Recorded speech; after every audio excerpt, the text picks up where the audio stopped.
Hello and welcome back. It's puzzle time with Sudoku Sleuth, and today we're going to be playing Whispers in Fog. Now, I've mentioned this a few times before, but I know that Fog, or at least Fog variants, are amongst some of the favourite of the regular viewers of this channel, so I hope that we're in for a bit of a treat. Now, just one thing before I do actually bring up the puzzle. It's already been played quite a bit, so, when I do bring it up, actually, let me just quickly double check. It does say that it's already been solved over 1,000 times. Now, that could be for one of a couple of reasons. It's already been featured on some sort of a channel. I couldn't find it, by the way. Or it's just that popular because Megan 033 does create some absolutely fantastic puzzles, and maybe Fog is a favorite variant of more than just this community here on this channel. But with all of that said, let's take a look at today's rules and, of course, the puzzle. Just actually one quick thing, I just forgot about it. As you can see in the thumbnail, there is Sleuth in a forest covered with fog and mist.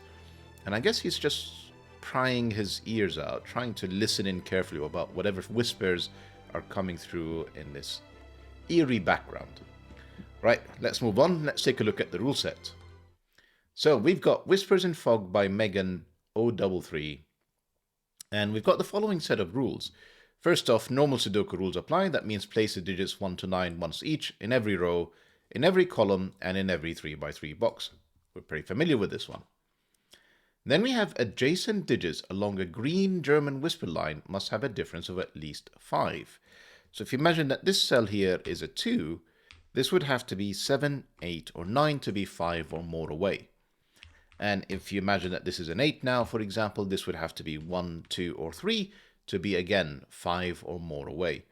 Oscillating from low digits, 1, 2, 3, 4, high digits, 6, 7, 8, 9, and so on and so forth. We also have black dots between cells indicate cell values with a 2 to 1 ratio. So I can see that there are some black cells that are only partially covered by the fog here. So if you imagine that this cell here was a 2, this would have to be 1 or 4 to make sure that it is indeed one cell is double the other. Now notice not all dots are shown, so that 2 here could absolutely have a 4 next to it, even though there's clearly no black dot that's actually connecting these two cells. Lastly, we have the grid is partially covered with fog. I think that's almost self-evident.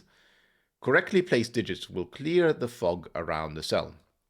So if I was correct in this too, all of these surrounding grey cells will essentially be revealed, hopefully showing us some more clues behind them to allow us to progress. So, only thing left to say is, well, if you want to listen in to this particular puzzle alongside Sleuth, link will be in the description down below as usual for you to play along. And with that said, I'm going to restart the clock, see how I get on. So, 3 cells. Okay, I already know that this is a 2. Yeah, and this is a 9. Let me just walk you through this. So, actually, let me just place the digits for me as well. 2, 9, 1, and 4, and a 3. Right. Reason for this is whenever you have three cells that all have to be unique with black Kropke dots, it needs to be a 2 or 4 in the middle. So essentially, if you think 1, 2, 4, 8 are essentially the run of black Kropke dots that are valid. There's of course 3 and 6, but there are only 2 of them, and we need 3 unique ones. So we need a run of 1, 2, 4 or a run of 2, 4, 8. So this cell has to be 2 or 4. Now remember what I said about oscillating between low and high digits. If I pick 2, 4, 8, I'm going to break this, because essentially that will be a 2, that will be an 8. What digit from the digits 1 to 9 that I can come up with that will be 5 or more away from 2 and 8? So clearly it has to be 1, 2, 4. Puts a 1, 4 around it. Forces this to be a 9. A 4, 5 or more away would have to be 9. There's literally no other digits. This has to be low, and we've placed all of 1, 2, and 4. That is a 3. Right, lengthy explanation. Let's see if we can keep going from here. This is clearly a high digit. I don't know what it is, but it is high. I am going to actually do a bit of coloring here just to make our lives a bit easier. Could this be 3, 6? Maybe. not sure. So I mean, the 3 would have to be here, the 6 would have to be there. This couldn't be a 2, so it would have to be a 4 that breaks because we've got 1, 4, and 2 all in here. So I could have kind of skipped a lot of that by just looking at the fact that we have 1, 2, and 4. Right. So this is not 3, 6. This is still a lot of options.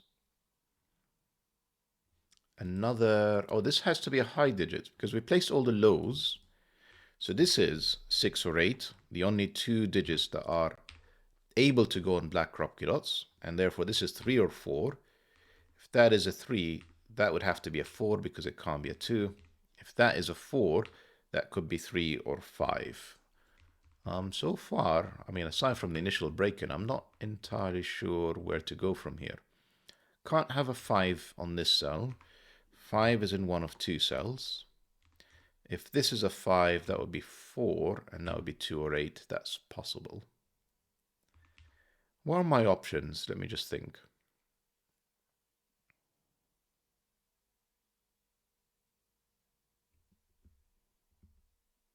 I mean, this could be 5, 6, 7, or 8. So I need to be one digit away from a valid. Let's just write down all the possible values. So 4, 6, and 8. 6 doesn't work because that can't be a 3. So really the only 2 possible numbers here are 4 and 8. All the others are too far away from this white Kropke dot. I noticed actually I didn't mention what white Kropke dots are as part of the solve. They obviously have to be consecutive, so they're only 1 away from one another. If that was a 4, that would have to be a 5. If that was an 8, well, it can't be a 9, it would have to be a 7. That's a 4, and that could still be an 8, that could still be a 4, and that could be a 2. 4 and 2. It can't be an 8, because that would be 7 or 9, which neither of which can be on black Kropke dot, so 8 is off the table.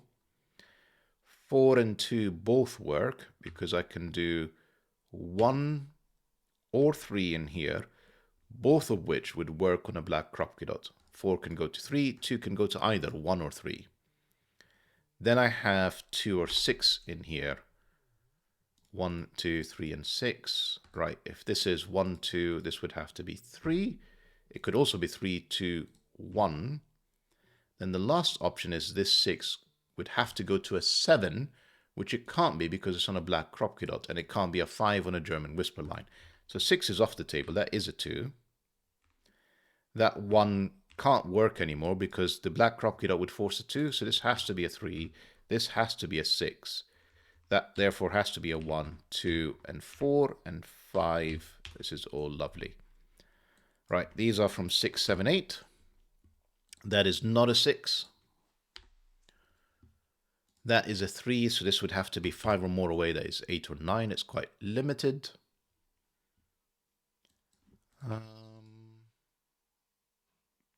So interestingly, I have to use both the 1 and 3 on this German whisper line, because essentially, if I just show you in colors, remember every other cell, well, okay, I've already determined that this has to be high.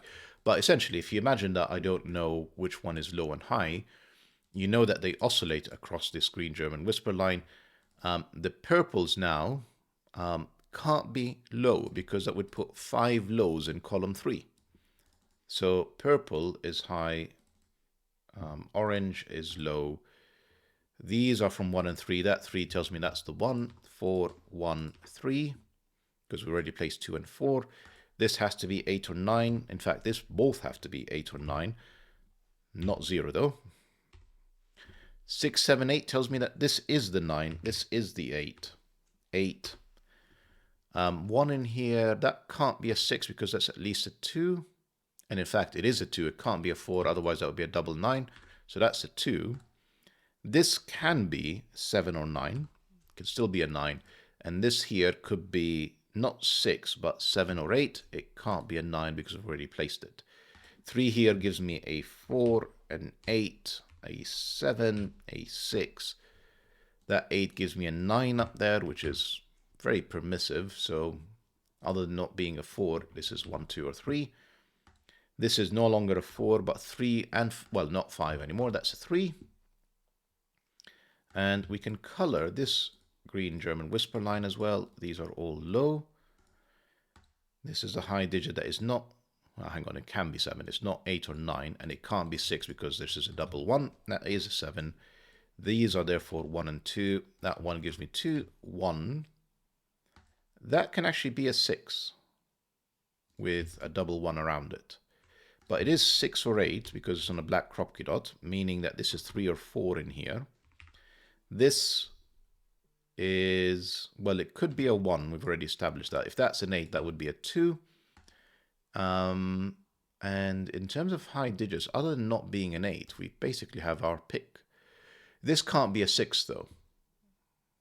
Yes, it can. I can do 8, 1, and 6. So 6, 7, 9. Tons of options here. Not a 1, not a 3. That is a 2. That is a high digit. That has to be 7 or higher. 7, 8, 9. It's looking highly likely now that we actually have a 6 in here. Let me just think about this. Can I avoid a 6? That would be 8. Then I'd have a double 7, 9. That's fine. Okay, that's another low digit. It is not a 2. It is 1, 3, or 4. And 4 is allowed because that can still be a 9. Right. 1 and 2 are done. So essentially I have a 4, 8, 3, 6 pair here. This is not the 3, 8 side. This would be the 6 or 4 side. And that would be the 3 or 8 side. So 3, 6 or 8, 4. And then the counterpart here. These two cells are essentially the remaining digits that can't be on black Kropke dots, 5 and 9. And we know the order. That's 9. That's 5. Therefore, that has to be an 8. That's the only consecutive digit next to the 9. We can keep going, I'm sure. So we have essentially another 7, 9, another 4, 6, plus something else, a 5. That's the 5.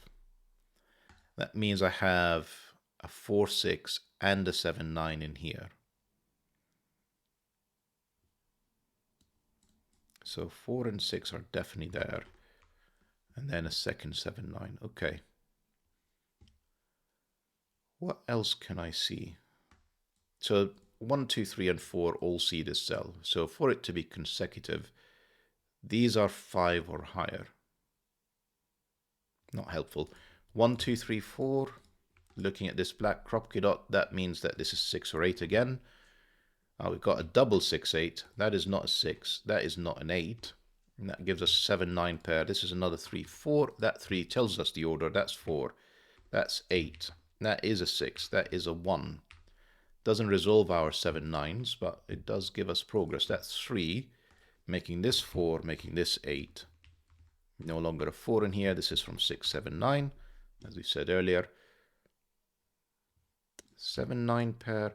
So let's think about this. 8, 6, 4, and 1 all see this cell. I think this can only be a 2.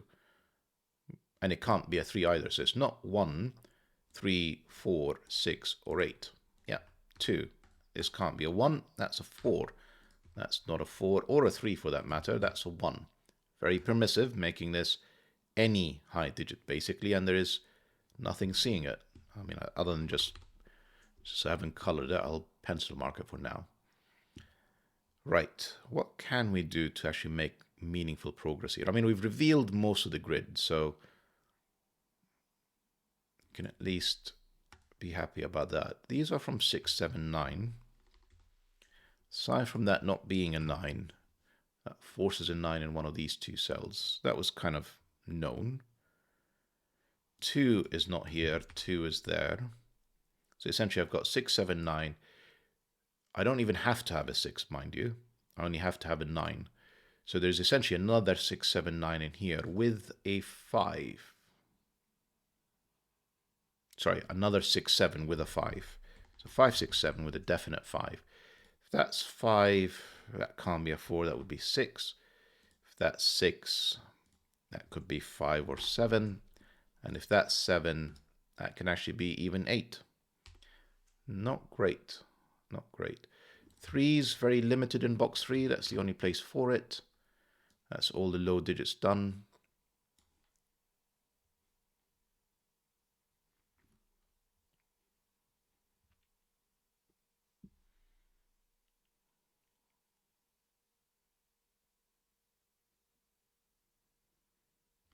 all the low... I mean, in general, the low digits are largely done. Just having a look around, I mean, 4 is fairly restricted. 3, fairly restricted again. 4 could be in one of 3 cells. I'm not going to corner pencil mark that. And 1 is in one of 2 cells. Okay. In terms of things that are near completion, I'm thinking, so because, you know, we're sort of running out of clues. So I think we're onto a bit of Sudoku, really. Yeah, we're going to have to do a bit of Sudoku. So this is probably the most complete column, row, or box. So if I think about the remaining possible digits, they are 1, 7, 1, 4, 7. That is not a 7. That is not a 1. There's a definite 7 up here. Not that helpful. There's a 1 there. There's a 1, 2 pair there, and that 2 gives me the order. That's 1, that's 2. Just you can see the 1s and 2s eliminated here. I have another 7, 9. It's not a 9. So this is 6, 7. That is a 9. These are not 9. I say these. This is only just one cell that could have been a 9. So what we have in here now is... How did I do this? I did... Sorry, excuse me. I meant to say this is not 7. This is 9. And that is a 7. That is an 8. That is a bit better. These are not 7. That makes more sense now. And this is from 7, 6 and 7. No, not 6. 3 and 7. That is not a 3. That is the 3. That is a 4. That's not a 4. Therefore, that is a 7. That's 1 or 4 still. That hasn't changed. We know what this is. This is 5, 6, 7. That is not 6 or 7. That is a 5. This is another 6, 7. I'm not actually sure I'm going to resolve some of these. Probably through this white Kropke dot, maybe. This box now, we need a 9, which can only be in here, and a 6. This is not a 9 either. So these are from 5, 6, 8. That is not 6 or 8. That is a 5. That's not a 5. We're starting to get pretty limited. That can't be a 6 anymore because, you know, odd, even. Can't have consecutive digits that are both the same parity. That is still... Where does... No, I mean 6 can still be here as well as there. I mean 6, 8 pair. Where's the second 7, 9? It can only be in here. And that is a 5, which gives me a 7, which doesn't help me because this is still 6 or 8. That is a 9 though. That is a 6. That is a 5. Okay, it does help me. 6 and 7. 6 gives me 8. Right. I take it all back. It really is helpful. 9 here gives me 7. 9, it resolves the entire lot. Shows you what I know, huh? This is from 1, 4, and 8. That 4 and 8 tells me that's the 1. That's the 4. That's the 1. That's the 8. 8. Completing this column, this is 4 and 5. 4 gives me the order. That's 4. That's 5. Still not resolved these. This needs a 6 and 3, neither of which are resolved yet. So, what is this? This is not 3, 7, or 6. It is a 9, which gives me 6, which gives me 3, which gives me 7, 3, 9, 6. And then to complete this, I need an 8. In here, I need 5 and 7. That is the 5. And if I've not made any mistakes, that's the 7 for the finish. Beautiful puzzle once again, Megan. Yeah, highly enjoyable, quite focused as usual as fog puzzles are, although it really does open up a lot earlier than you expect, and you start having to use Sudoku a bit more than normal I think for some of the variants that we featured. Regardless, I hope that you guys enjoyed the puzzle and the video, and I know that fog is amongst your favorites, so check out this fog playlist coming right up after this. Bye bye for now.